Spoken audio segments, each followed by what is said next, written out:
r/rules horror. Posted by you/totallynotagaywitch. I never should have agreed to house it. Now, I'll be stuck here until I die. Ms. Rosalie has been a family friend as long as I can remember. She worked with my mom and babysat me all the time. So when she asked me to watch her house while she was on vacation, I happily agreed. Mistake number 1. I hadn't been to Ms. Rosalie's house in years, but I knew it wasn't this dilapidated last time I visited. The columns were cracked, the shingles that remained were buckled and curling, and the entire building was covered in overgrowth and vines. The front door creaked as I opened it, almost falling off its hinges. The inside of the house was eerily beautiful. Afternoon sunbeams aimed at furniture revealed dust coating every surface and swirling in the air. A small amount of tea sat in the bottom of a floral yellow teacup positioned perfectly on a saucer. A worn copy of Frankenstein lay on a throw crumpled on the velvet sofa. It was a room preserved in time. But that didn't make much sense. Ms. Rosalie was a cleanly woman and had only been gone for a few hours. It wasn't possible for a house to succumb to desertion in that short time. Still confused, I walked into the kitchen, where a sheet of lined paper on the clothes table caught my eye. It was the only thing not covered in dust as far as I could tell. I picked it up and noticed Ms. Rosalie's beautiful handwriting. Although, looking at it a bit more, it seemed rushed. She never rushed anything. Thank you for watching over my house while I'm away for a bit. I can't express how much I appreciate it. I know the house seemed very normal the past times you visited. I assure you it's far from it. There are certain rules I advise you to follow. Please read them carefully and take them seriously, they're for your own safety. 1. The day is very safe, and unfortunately the only time you can leave. I suggest you take that time to run errands as you need. Don't stay away for too long, the creatures can get a bit restless. 2. When the sun sets, you must be inside. Lock the doors and windows and make sure nothing can get in. Whatever frightening things you encounter inside the house are to keep away the things outside. When the sun has fully risen the next morning, only then can you go back outside. 3. You must be in bed by 8 p.m. and you can't get out until sunrise the next morning. No matter what screams or cries for help you may hear from your window. They aren't real. 4. The pets need to be fed around 7 o'clock morning and night. Keep in mind, these aren't normal pets. Please don't be frightened by them, they mean no harm. 5a. There are 2 figures that appear every once in a while. One is very kind, though a little distraught. The other, well, let's just hope you don't run into him. 5b. The former figure is a little girl. If you see her, she'll probably be asking you where her mother is. Both the girl and her mother have passed away, but the girl hasn't quite moved on. Give her the teddy by the sofa and send her to the study, that was her mother's favorite place. She'll be safe there. 5c. If, by some wrath of God, you encounter the latter figure, go into the study. That's where his family would go to hide from him. Close your eyes and cover your ears. If you look at him too long or hear him speak to you, he has power over you. Nothing can save you now. I'm sorry. 6. Sometimes, the outside creatures will get too close to the house. You'll know by the scraping at the door.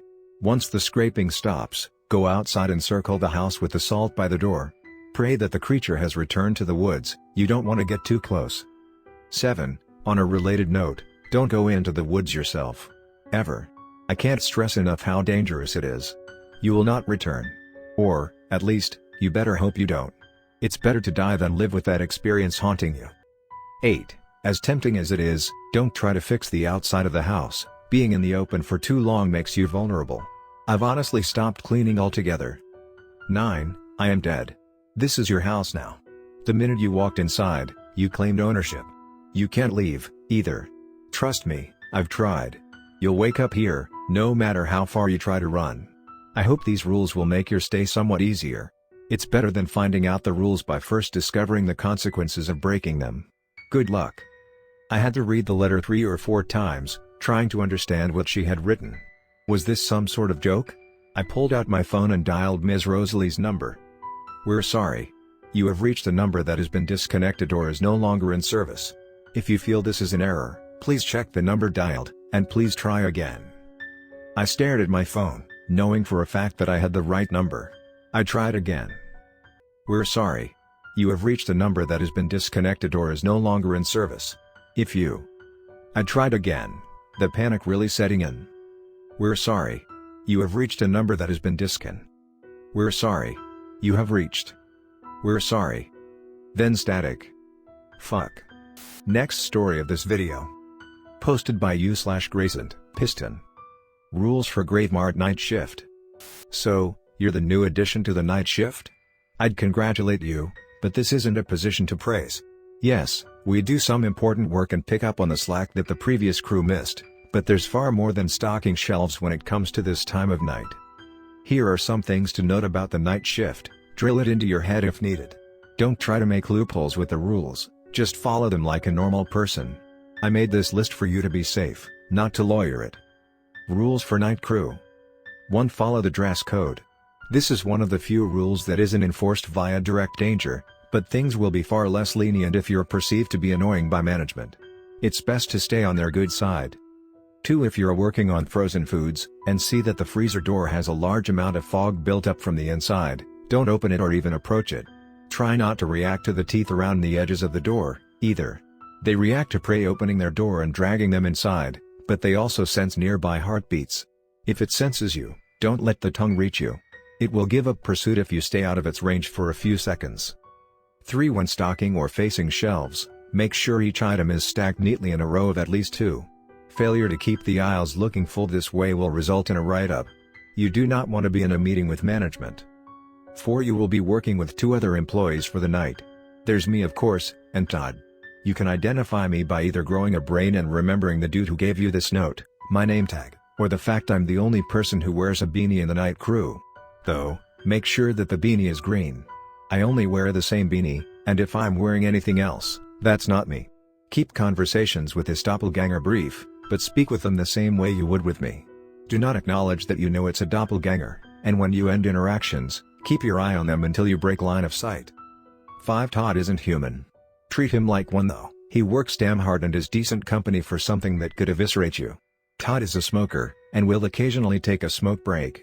If he invites you out back with him, politely decline.